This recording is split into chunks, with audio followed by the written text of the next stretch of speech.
की क्या पहचान?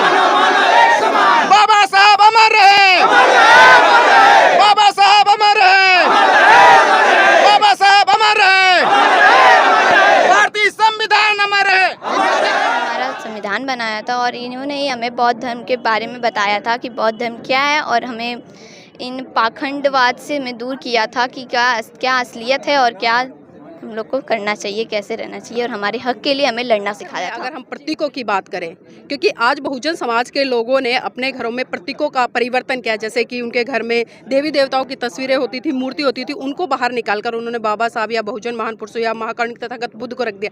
लेकिन अगर हम महिलाओं को देखते हैं तो कहीं ना कहीं प्रतीकों के तौर पर, जैसे आपकी मांग भरी हुई है, गले में मंगलसूत्र, हाथों में चूड़ियां हैं, तो ये कौन सी संस्कृति? संविधान के लागू होते ही राजनीति में बराबरी होगी, लेकिन हजारों साल से इस मनुवादी व्यवस्था के चलते, ब्राह्मणवादी व्यवस्था के चलते, पूंजीवादी व्यवस्था के चलते, सामंतवादी व्यवस्था के चलते जो सामाजिक और आर्थिक गैर बराबरी बनी हुई है, ये सामाजिक और आर्थिक गैर बराबरी बनी रहेगी। और यह सामाजिक और आर्थिक गैर बराबरी तभी दूर होगी जब हम उचित धर्म अपनाएंगे, और हमारे नज़र में उचित धर्म बौद्ध धर्म है।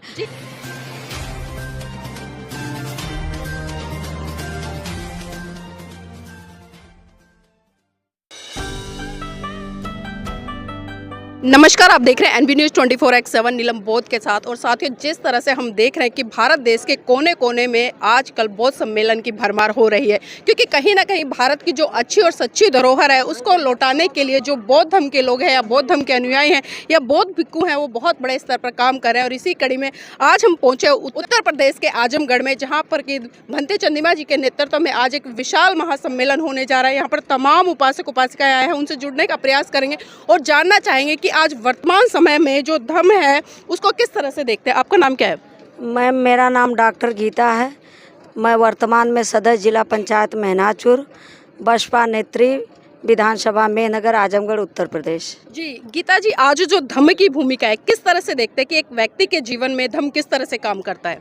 देखिए मैम, आज जो एक व्यक्ति के जीवन में जो धर्म है वह एक तरह से जो हमारा बौद्ध धर्म है, जो हमारे महापुरुषों का धर्म है, वह एक तरह से ये विलुप्त हो चुका है। आज हम उसी पाखंडवादी और जो हमको सदियों से दबाए गए उसी धर्म को हमारे मूल निवासी 85% के लोग मान रहे हैं। लेकिन आज जो आजमगढ़ ज़िले में पूज्य भिक्खु चंद्रिमा थेरो जी के नेतृत्व में जो जिला स्तरीय बौद्ध महाधम्म सम्मेलन किया जा रहा है, यह उन इतिहास को दोहराता है जो बौद्ध धर्म को सम्राट अशोक, कनिष्क जैसे शासकों ने, सम्राट अशोक ने इसी बौद्ध धर्म को, इनके संदेशों को अपने शिलालेखों के माध्यम से, अभिलेखों के माध्यम से, स्तंभ लेखों के माध्यम से इसे विश्व में फैलाया। और इस बौद्ध धर्म को फैलाने के लिए उस समय के बौद्ध राजाओं ने 4 संगतियाँ की थी, जो है कि अजातशत्रु, अशोक, कालाशोक और कनिष्क।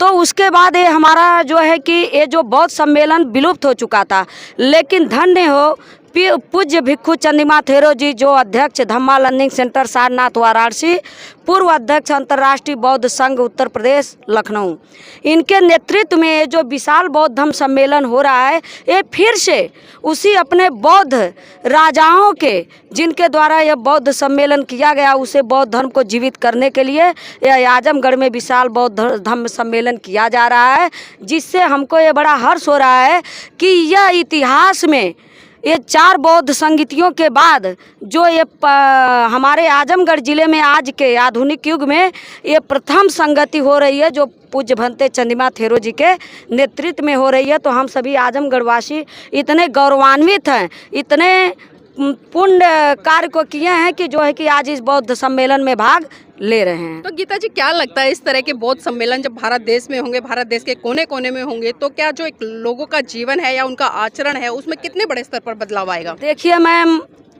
परम पूज्य बोधिसत्व बाबा साहेब डॉक्टर भीमराव अंबेडकर ने 25 नवंबर 1956 को संविधान बनाने वाली असेंबली में इशारा करते हुए कहा था, 26 जनवरी 1950 को भारतीय संविधान लागू होगा। भारतीय संविधान के लागू होते ही राजनीति में बराबरी होगी। लेकिन हजारों साल से इस मनुवादी व्यवस्था के चलते, ब्राह्मणवादी व्यवस्था के चलते, पूंजीवादी व्यवस्था के चलते, सामंतवादी व्यवस्था के चलते जो सामाजिक और आर्थिक गैर बराबरी बनी हुई है, ये सामाजिक और आर्थिक गैर बराबरी बनी रहेगी। और यह सामाजिक और आर्थिक गैर बराबरी तभी दूर होगी जब हम उचित धर्म अपनाएंगे, और हमारे नज़र में उचित धर्म बौद्ध धर्म है। जी, इसी कड़ी में और भी लोग हैं, उनसे भी जुड़ने का प्रयास करेंगे। सर, क्या लगता है आज वर्तमान समय में जिस तरह से बहुजन महान पुरुषों या नायिका को लेकर बड़े बड़े सम्मेलन हो रहे हैं, तो आने वाले समय में क्या लगता है कि भारत बौद्ध में हो पाएगा इस तरह के कार्यक्रमों से? जी, जो अभी हमारी गीता जी बताएं, सदर जिला पंचायत जी, जो आज के परिवेश में हमारे बहुजन महापुरुष जो संघर्ष किए थे, तो संघर्षों की देन है जो बहुजन समाज आज इकट्ठा हो रहा है, उनके अंदर जागरूकता हो रही है। आज बौद्ध धर्म के माध्यम से जिस तरह पिछले बार भिक्षु चंद्रिमा जी, थेरो जी सारनाथ से और श्रावस्ती तक पैदल यात्रा किए, पैदल मार्च किए, और पूरा यह समाज जो है उनके साथ जुड़ा। फिर अभी 2023 में चंद्रिमा भंते जी सारनाथ से और श्रावस्ती वहाँ तक जो है कपिल वस्तु तक, नेपाल तक जो उनकी पद यात्रा हुई, धम्म पद यात्रा हुई, उसमें लाखों लोग जुड़े। आज आजमगढ़ में पूरा जिला स्तरीय, जिला नाम तो जिला स्तरीय है, लेकिन हम लोग मऊ जिले के रहने वाले हैं। मऊ से आए, तमाम बस्ती से, गोरखपुर से, कुशीनगर से, तमाम जगह से लोग आए हुए हैं।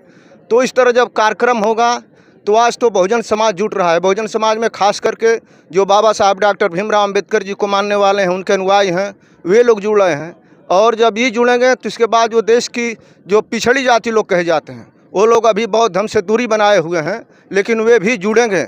जिस तरह बहुजन महापुरुषों का मिशन चला, मानवर कांसी राम साहब आज़ाद देश के भारत के बाद आए, तो इस देश में बहुत बड़ा सामाजिक परिवर्तन किए। और सामाजिक परिवर्तन की देन है कि जब बहुजन समाज का अनुसूचित जाति जब सामाजिक परिवर्तन में जुड़ा, आगे आया, तो उस परिवर्तन में पिछड़ी जाति के लोग, अपर कास्ट के लोगों में भी बहुत बड़ा परिवर्तन हुआ, जो समाज में आज देखने को मिलता है।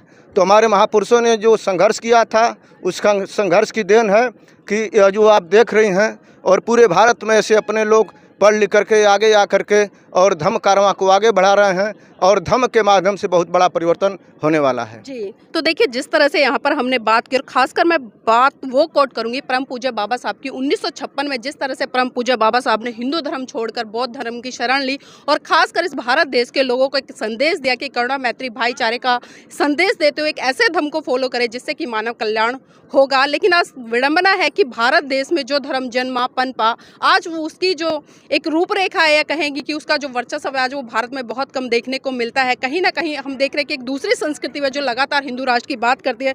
तो सर, जानना चाहूँगी, एक तरफ वो लोग हैं जो लगातार आज भारत को हिंदू राष्ट्र घोषित करने पर लगे हुए हैं, और एक तरफ बाबा साहब के अनुयायी हैं, बुद्ध के अनुयायी हैं, जो लगातार एक ऐसी संस्कृति को स्थापित करने पर लगे हुए हैं जो करुणा, मैत्री, भाईचारे का संदेश देखते हैं। तो क्या लगता है इन दोनों संस्कृतियों में किस तरह का युद्ध आज छिड़ा हुआ है?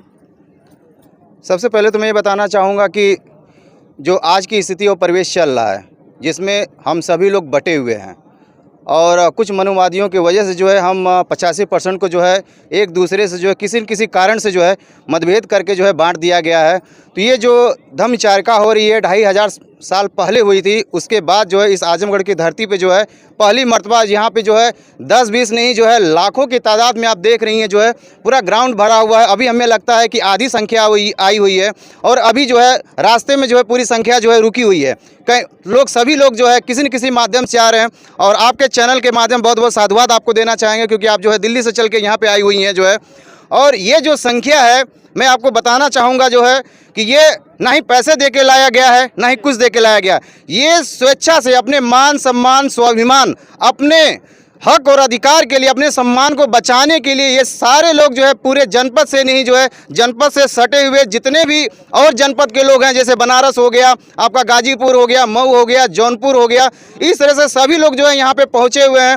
और इस धम्म का एक ही संदेश है कि मानो मानो एक समान। बहुत बहुत धन्यवाद। यहाँ पर कुछ महिलाएं भी हैं, उनसे भी जुड़ने का प्रयास करेंगे और जानना चाहेंगे कि आज उनके जीवन में धम्म का क्या महत्व है। आपका नाम क्या है? जी पूनम। पूनम जी, कहाँ से आए हैं? हम आए हैं मेहनगर से। अच्छा, तो जानना चाहूँगे, आपने पंचशील का पटका पहना, सफ़ेद वस्त्र हैं, आप बौद्ध हैं या हिंदू हैं? नहीं, हम बौद्ध हैं। आप बौद्ध हैं? पहले से ही बौद्ध हैं या अभी बने हैं? नहीं, पहले से हैं। बचपन से? जी।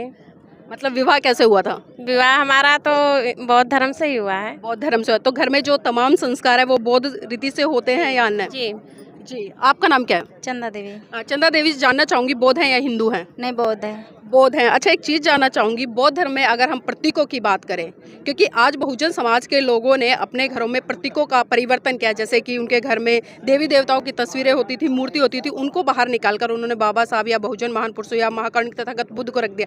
लेकिन अगर हम महिलाओं को देखते हैं तो कहीं ना कहीं प्रतीकों के तौर पर, जैसे आपकी मांग भरी हुई है, गले में मंगलसूत्र, हाथों में चूड़ियाँ हैं, तो ये कौन सी संस्कृति का प्रतीक है? ये तो मतलब एक संसारी है, उसके लिए हम लोग इस संसार के देखावटी में हम लोग को भी चलना, लेकिन हमारा धर्म जो बौद्ध है। लेकिन संसार में तो ये भी रह रहे हैं, लेकिन हम जो है अभी कई कैटेगरी पे हैं, इसलिए हमें स्थापन कर लेना। लेकिन दूसरे लोग जब आपको देखते हैं तो कहीं ना कहीं जो 16 श्रृंगार की बात होती है, साजो श्रृंगार की बात होती है, वो हिंदू धर्म में होती है कि 16 श्रृंगार मतलब महिलाओं के लिए एक तरह से पवित्र माना जाता है। लेकिन आप तो लोग बौद्ध है और बौद्ध हमेशा समानता की बात करता है, इक्वलिटी की बात करता है, तो आपको लगता नहीं है इन चीज़ों का त्याग कर देना चाहिए? त्याग करना है, हमको करना है, हम त्याग करेंगे, बदलाव भी कर देंगे हम जी। कब तक कर रहे हैं बदलाव? बस अब ये हमारा यहीं से शुरू हो गया है बदलाव। चलिए, इनके लिए बहुत बहुत धन्यवाद। और जिस तरह से कहा है कि हम बदलाव की तरफ बढ़ रहे हैं और बदलाव भी बहुत बड़े स्तर पर करेंगे। माता जी, क्या नाम है? हमारा नाम सुभवता नाम है। कहाँ से आए हैं? गढ़ा पर से। तो आज इस कार्यक्रम में आए, क्या सोच कर आए हैं? अब सोच के यह अली है अपन देखा अली है अपन अथुआ वाला समझता और देखने आए हैं। हाँ दाऊ। तो माता जी देखने आई हैं कि अपने लोग हैं और उन्हें सुनने का मौका मिलेगा। आपका नाम क्या है? जी निशा। अनिशा जी, कहाँ से आए हैं? जी पलना से। जी, तो आज ये इतना भव्य कार्यक्रम हो रहा है और आपने सफेद वस्त्र भी डाले हैं, तो जानना चाहूंगी आप कौन से धर्म को फॉलो करते हैं? बौद्ध। बौद्ध धर्म को। बौद्ध धर्म में कुछ विशेषताएं क्या है, कुछ खूबियां बताइए हमारे दर्शकों को। चलिए, थोड़ा शर्मा रहे, अभी बोलने में ज़्यादा सक्षम नहीं है। आपका नाम क्या बेटा? नव्या। आप पढ़ते हो? जी हाँ। कौन सी क्लास में? 8। तो अच्छा, यहाँ पर क्यों आए आप आज? हम यहाँ पे धम्म सम्मेलन देखने आए हैं, बौद्ध धर्म जहाँ पे हो रहा है जी। तो आज यहाँ पर आए हो, पहली बार इतनी भीड़ देख रहे हो, लोगों को देख रहे हो, तरह तरह के लोग आए, तो कैसा लग रहा है? बहुत अच्छा लग रहा है। बाबा साहब के बारे में कुछ सुना है? हाँ। क्या सुना है, बताएं। बाबा साहब ने हमारा संविधान बनाया था और इन्होंने ही हमें बौद्ध धर्म के बारे में बताया था कि बौद्ध धर्म क्या है, और हमें इन पाखंडवाद से हमें दूर किया था कि क्या असलियत है और क्या हम लोग को करना चाहिए, कैसे रहना चाहिए, और हमारे हक के लिए हमें लड़ना सिखाया था। जी बिल्कुल। तो देखिए, कहीं ना कहीं आज बहुजन महान पुरुषों को अगर बच्चे पढ़ते हैं तो एक बहुत बड़े स्तर पर बदलाव आता है, और उसी कड़ी में कहीं ना कहीं आज जो पेरेंट्स हैं उनकी ये नैतिक ड्यूटी बनती है कि वो अपने महान पुरुषों से इन बच्चों को रूबरू कराएं, क्योंकि आने वाली पीढ़ी रूबरू होगी तो बहुत बड़े स्तर पर क्रांति आएगी। धर्म की क्या पहचान? बौद्ध धर्म की क्या पहचान? तथागत बुद्ध के कौड़ा हो। संविधान जिंदाबाद। बाबा साहब की अंतिम इच्छा, बाबा साहब की अंतिम इच्छा, तथागत बुद्ध के कौड़ा हो। सम्राट अशोक अमर रहे, सम्राट अशोक अमर रहे। बौद्ध धर्म की क्या पहचान? बौद्ध धर्म की क्या पहचान?